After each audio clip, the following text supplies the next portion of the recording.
ಒಂದು ಎರಡೇ ವಿಷಯ ಇದ್ರ ಬಗ್ಗೆ ಹೇಳ್ತೀನಿ ರೀ. ಸೊ ಹಿಂದಿನ ಯಾವುದೇ ಸರ್ಕಾರ ಇದ್ದಾಗ ತಾವು ನೋಡ್ಬೋಯ್ತು. ಈಗ ನಮ್ಮಲ್ಲಿ ಮಳೆ ಸ್ಟಾರ್ಟ್ ಆಯಿತು. ಬಿಸಿಲುಗಾಲದಾಗ ಕನಿಷ್ಠ ಒಂದು ವಿಧಾನಸಭಾ ಕ್ಷೇತ್ರಕ್ಕೆ 50 ಲಕ್ಷ ರೂಪಾಯಿ ಕುಡಿಯೋ ನೀರಿನ ಅಮೌಂಟ್ ಇಡ್ತಿದ್ರಿ. ಮೊನ್ನೆ ನಾವೆಲ್ಲ ಅಂದ್ರೆ ಬಿಸಿಲು ಸ್ಟಾರ್ಟ್ ಆದಾಗ ಮಾರ್ಚ್ ಏಪ್ರಿಲ್ದಾಗ ಗೌರ್ಮೆಂಟ್ದಿಂದ ಅಂದ್ರೆ 5 ಲಕ್ಷ ರೂಪಾಯಿ ದುಡ್ಡು ಹಿಡಿದಲ್ರಿ. ಅಂದರೆ ಎಮರ್ಜೆನ್ಸಿಗೆ ಹಳ್ಳಿಗಳ್ದಾಗ ಕುಡಿಯೋ ನೀರಿಂದು ಬೋರು ಟ್ಯಾಂಕರ್ ಮುಖಾಂತರ ವಾಟರ್ ಸಪ್ಲೈ. ಈ ಸರ್ಕಾರದಾಗ 50 ಲಕ್ಷ ಅಲ್ಲ 5 ಲಕ್ಷ ರೂಪಾಯಿ ದುಡ್ಡು ಇಟ್ಟಿರಕ್ಕಿಲ್ಲ. ಅಂದ್ರೆ ಇಷ್ಟು ಬೇಜವಾಬ್ದಾರಿ ಸರ್ಕಾರ. ಇನ್ನೊಂದು ನಿಮಗೆ ಇಂಪಾರ್ಟೆಂಟ್ ವಿಷಯ, ಯಾಕಂದರೆ ಸಿದ್ದರಾಮಯ್ಯ ಅವ್ರ ಸರ್ಕಾರ ಹೇಳ್ತಾರೋ ನಾವು ಬಡವ್ರ ಪರವಾಗಿ ಅದು ಬಡವ್ರ ಸರ್ಕಾರ ಅಂತ.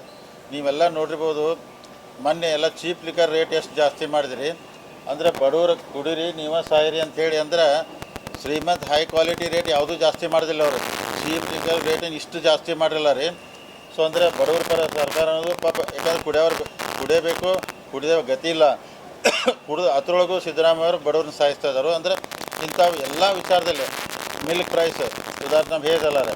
ಈಗ ಬೆಳಿಗ್ಗೆ ಯಾಕಂದ್ರೆ ಹಿನ್ಕೆದಾಗ ಮಿಲ್ಕ್ ತೊಗೊಳ್ತಾಗೂ ಬೆಳಿಗ್ಗೆ ತೊಗೊಂಡು ಕೇಸಿ ಅಳ್ಕೊತ ಹೋಗಿದ್ರೆ ರಾತ್ರಿ ಕುಡಿದು ಮಲ್ಕೋದ್ನಾಗ ತುಟ್ಟಿದ ಅದು ಕುಡಿದು ಅವರು ಅಳ್ಕೊತ ಮಲ್ಕೋದು. ಅಂದರೆ ಇವರು ಹಾಲು ಬಿಡ್ತಾಯಿಲ್ಲ, ಹಾಲು ಬಿಡ್ತಾಯಿಲ್ಲ. ಅಂದ್ರೆ ಹಿಂಗಾಗಿ ಎಲ್ಲ ದೃಷ್ಟಿಯಿಂದ ತ್ರಾಸು ಕೊಡತ್ತಾರೆ ರೀ ಈ ಸರ್ಕಾರ. ಇಷ್ಟು ಮಂಡ ಸರ್ಕಾರ ಐತೆಲ್ಲ. ಮತ್ತು ಅವರೆಲ್ಲರೂ ಹೇಳ್ತಾರೆ ಈಗ ನಾವು ಗ್ಯಾರಂಟಿ ಕೊಡಾತು ಬಡವರಿಗೆಲ್ಲ. ಅಂದ್ರೆ ಅಷ್ಟು ಶಕ್ತಿ ಮಾಡೋದು. ಗ್ಯಾರಂಟಿ ಕೊಟ್ಟರು ಒಂದು ಕಡೆ ಕೊಡ್ತಾರೆ, ಒಂದು ಕಡೆ ವಾಪಸ್ ತೊಗೋತಾರೆ. ಎಲ್ಲ ರೇಟ್ಗಳು ಈಗ ಅಭಯ್ ಪಾಟೀಲ್ ಅವ್ರು ಹೇಳಿದಂಗೆ ಆಲ್ಮೋಸ್ಟ್ ಆಲ್ ಸ್ಟ್ಯಾಂಪ್ ಡ್ಯೂಟಿ ಐತಿ. ಇದು ಇತಿಹಾಸ ಇದೆ ಕರ್ನಾಟಕ. ಇಷ್ಟು ಯಾವಾಗ ಮಾಡಿರಲಿಲ್ಲ. ಒಂದು ಕಡೆ ಕೊಟ್ಟು ಒಂದು ಕಡೆ ಕಿತ್ಕೊಟ್ಟಾದ್ರೆ ಅದಕ್ಕೆ ಇವರೆಲ್ಲ 2 ವರ್ಷದ ನಮ್ಮ ಸಾಧನಾ ಸಮಾವೇಶ ಅಂತ ಹೇಳ್ತಾರೋ.